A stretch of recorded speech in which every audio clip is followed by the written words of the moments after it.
discussions about gear make up an inordinate amount of conversations revolving around prepping. Yes, we all need to be buffing our skills. But the idea of taking off into the wild blue yonder when we need to bug out with inadequate or inferior equipment seems to keep people awake at night more than anything else. Almost nowhere is this phenomenon more visible than the discussion of knives, specifically knives for survival. You'll regularly see two kinds of knives pop up on survival checklists: the camping knife, or camp knife, and the survival knife.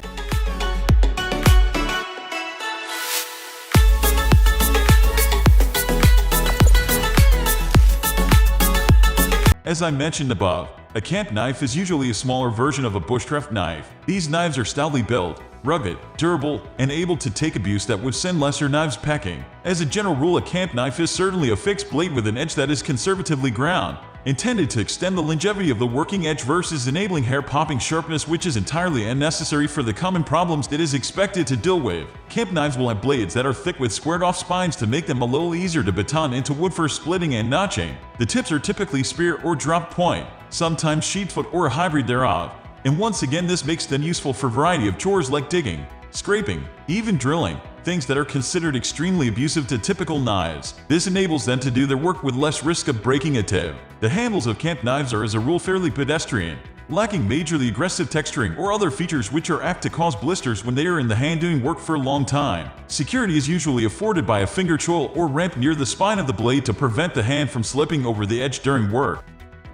A survival knife will have pretty much all the features of the camp knife above, only on a larger scale. As mentioned, a survival knife and bushcraft knife are really one and the same, even though there are a few features you can expect to find on some survival knives that you wouldn't find on a camp knife. One such feature is extremely heavy serrations, sometimes proper saw teeth. These are usually found on the rearmost portion of the edge, and occasionally even on the spine of the blade. Every once in a blue moon you'll find a fully serrated spine enables you to flip the knife over in hand and use it like a small handsaw. This may have some utility for sawing through branches and small saplings while saving the edge for more delicate work. Even rarer than the above-mentioned model are survival knives with a fully serrated blade. These knives are a pretty bad idea. They have all the bad attributes of a knife and none of the good attributes of a saw, being unergonomic and difficult to use for any length of time. Survival knives with saw teeth on the spine of the blade may be worthwhile if you don't mind giving up easy battening in the bargain.